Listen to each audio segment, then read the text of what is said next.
The resident electoral commissioner in Ekiti State says the commission is set to organize a free and fair election in the state as more than 10,000 ad hoc staff have been deployed to the 16 local government areas. Indeed, our correspondent there, Ola Awakan, has all the details.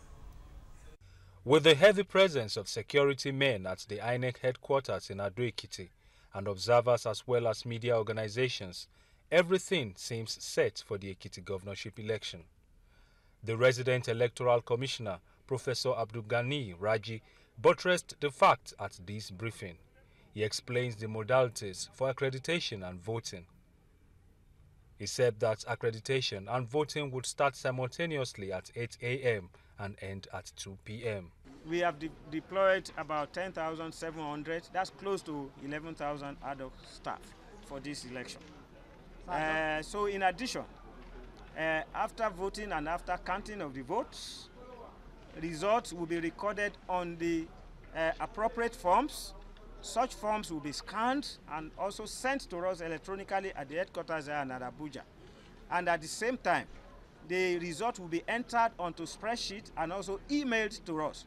So we will have the result. However, we will be expecting the form to be brought to us physically before we will start the recording of the result. We are not going to use the electronic. They are just going to be used to check whatever is being brought, to ensure that those who are coming from the polling units and the different local governments have not changed the figures. Election observers laud the INEC for its high level of preparedness to deliver a credible election. From the civil society angle, we are satisfied with the preparation of INEC. Everything is in full gear. All the materials we've been monitoring from the CBN and all of that. We saw the distribution yesterday. Materials moving out of CBN and all of the sensitive material. I think INEC is well prepared for the election. Preparation of INEC won't just start on the day of the election.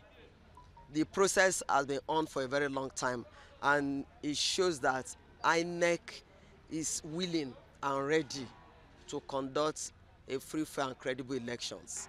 And like we've outrightly said, that INEC cannot do this all alone. We expect the electorates, security operatives, all must join hands in ensuring that the process is credible. Expectations are high for the election. Expectation based on the preparations of the INEC is for everything, the elections to come up, to be free and fair election. And with the look of things, I believe, and with the preparations of the INEC, I believe there can never be any element of ringing. All that we can see, we see a leeway, we see that light at the end of the tunnel. What's one, as an observer, is not that one must always find fault, but one will also help to constructively critique the whole process.